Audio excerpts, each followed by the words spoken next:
क्या स्टार्क पर होगा प्राइस टैग का प्रेशर, कैसी रहेगी श्रेयस की कप्तानी और क्या गौतम गंभीर द मेंटोर इस बार ट्रॉफी जितवा सकते हैं। सवाल तो यहाँ भी बहुत सारे हैं, लेकिन जवाब कौन देगा, मैं दूंगा ना।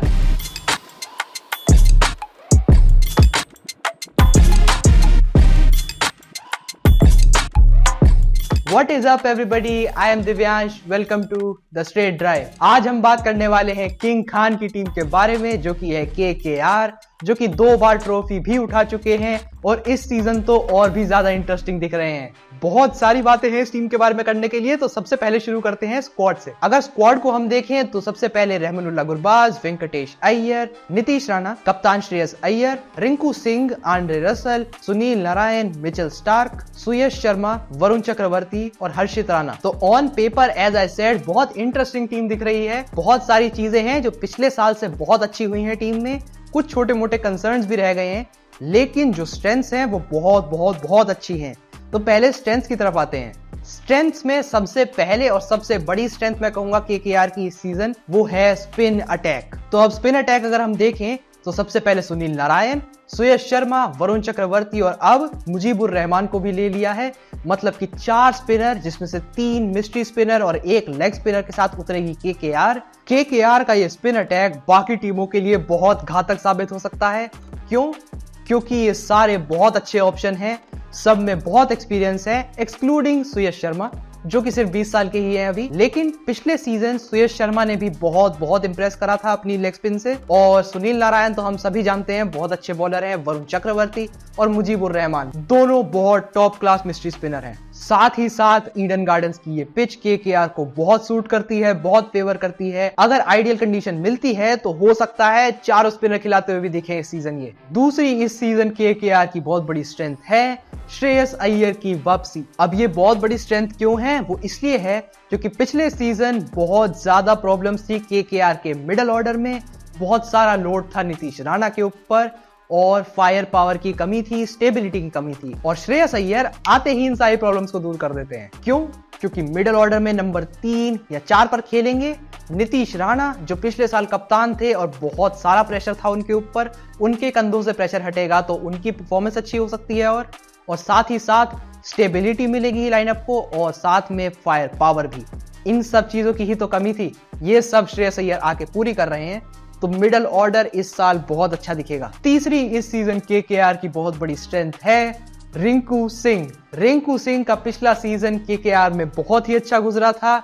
उनके आखिर 5 छक्के कौन ही बुला सकता है। लेकिन उसके बाद से रिंकू सिंह इंडिया की टीम में भी खेल चुके हैं और सिर्फ खेले नहीं हैं, बहुत अच्छा परफॉर्म किया है और टफ सिचुएशंस में परफॉर्म किया है। तो all I am saying is कि पिछले सीजन जितने अच्छे थे रिंकू सिंह KKR के लिए, उससे कई गुना अच्छे हो चुके हैं। और इस सीजन रिंकू सिंह में KKR को और भी अच्छा फिनिशर मिलेगा। एक और इस सीजन KKR के पास बहुत बड़ी स्ट्रेंथ है, वो है ग्रेट बैकअप्स। और बैकअप से मेरा मतलब ये है कि ऑलमोस्ट हर प्लेयर के लिए KKR की इस टीम में इस साल बहुत अच्छे बैकअप्स हैं। यानी कि फिल सॉल्ट, दुष्मंता चमीरा, मुजीबुर रहमान, चेतन साकरिया एटसेट्रा बहुत सारे ऐसे बैकअप जो कि स्टार्टिंग लाइनअप में नहीं हैं, लेकिन अगर कोई प्लेयर इंजर हो जाता है या नहीं अच्छा परफॉर्म कर पाता किसी कारण से, तो ये बैकअप प्लेयर उनकी जगह जाकर बहुत अच्छा खेल सकते हैं। और इस सीजन KKR के कुछ कंसर्न्स जो हैं उन पर आते हैं। कंसर्न में सबसे पहले आता है इनएक्सपीरियंस पेसर्स। तो अब देखिए, हर्षित राणा, चेतन साकरिया और वैभव अरोड़ा, ये 3 फास्ट बॉलिंग के ऑप्शन हैं KKR के पास। और इन तीनों बॉलर्स को अगर हम देखें तो इन तीनों बॉलर्स में से किसी एक के पास भी 4 साल से ऊपर का IPL का एक्सपीरियंस नहीं है। तो ये तीनों फास्ट बॉलिंग ऑप्शंस यंग हैं, इनएक्सपीरियंस्ड हैं, लेकिन पोटेंशियल आई विल से सब में है। लेकिन वो एक एक्सपीरियंस बॉलर का स्किल और एक्यूरेसी अभी आने में टाइम है। इसी वजह से हो सकता है दूसरी टीम के बैट्समैन इन बॉलर्स को टारगेट कर लें।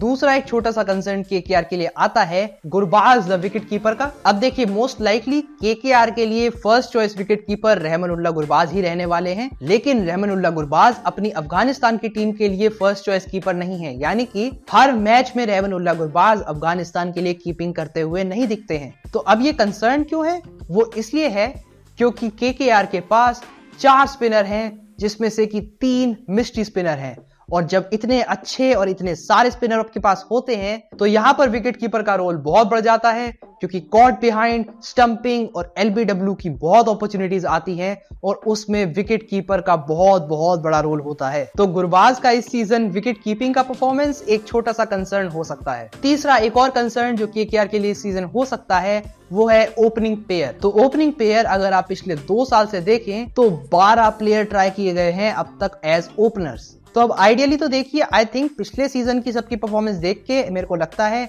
वेंकटेश अय्यर और रहमानुल्लाह गुरबाज इन दोनों की जगह सेट होनी चाहिए एज ओपनर्स। लेकिन यहां पर मेरा क्वेश्चन ये है कि अगर वेंकटेश अय्यर इंजर हो जाते हैं या रहमानुल्लाह गुरबाज किसी कारण से एज अ विकेट कीपर नहीं खेलते हैं किसी मैच में, तो तब आपका उस केस में ओपनर कौन होगा। अब आते हैं चौथे और सबसे बड़े कंसर्न की तरफ, जो कि है क्या मिचेल स्टार्क के ऊपर प्रेशर होगा अपने प्राइस टैग का। अब देखिए 2024 के आईपीएल ऑक्शन में मिचेल स्टार्क को खरीदा गया 25 करोड़ में, जो कि अब तक का हाईएस्ट प्राइस गया है किसी भी आईपीएल प्लेयर के लिए। तो प्रॉब्लम यहां पर यह आती है कि जब आपके ऊपर इतना बड़ा प्राइस टैग लगा दिया जाता है तो आपके ऊपर बहुत सारा मेंटल प्रेशर होता है परफॉर्म करने का। तो अब इस मामले में मैं सुनील गावस्कर जी की इस बात से बिल्कुल एग्री करता हूं कि अगर मिचेल स्टार्क ने 4 या 5 मैच विनिंग स्पेल्स डाले जो कि अच्छी बैटिंग टीम के अगेंस्ट हुए और सिंगल हैंडेडली मैच जिता दिया, तो उनका प्राइस टैग वर्थ इट होगा। अब देखिए ऐसा नहीं है कि स्टार्क कोई खराब प्लेयर है, स्टार्क एक वर्ल्ड क्लास प्लेयर है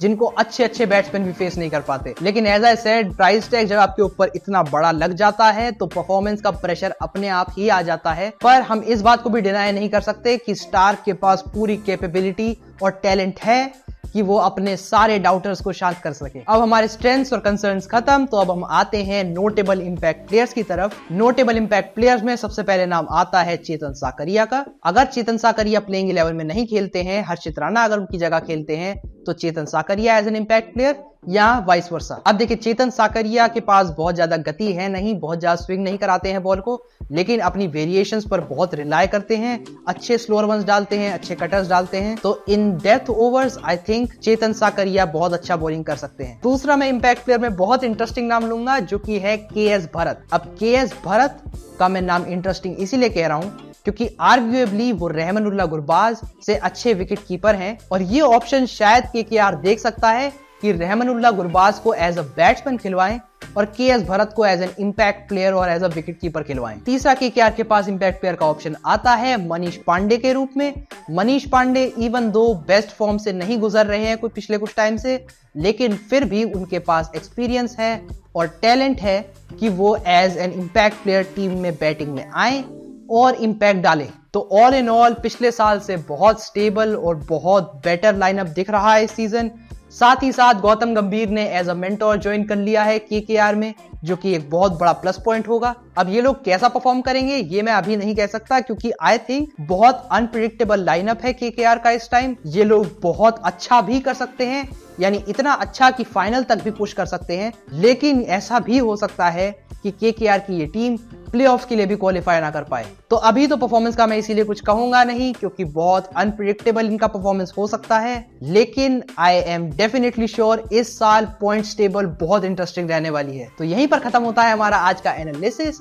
अगर वीडियो पसंद आए तो लाइक और सब्सक्राइब जरूर करना और नोटिफिकेशन घंटी दबा के आना। I will see you guys in the next video. तब तक के लिए पीस।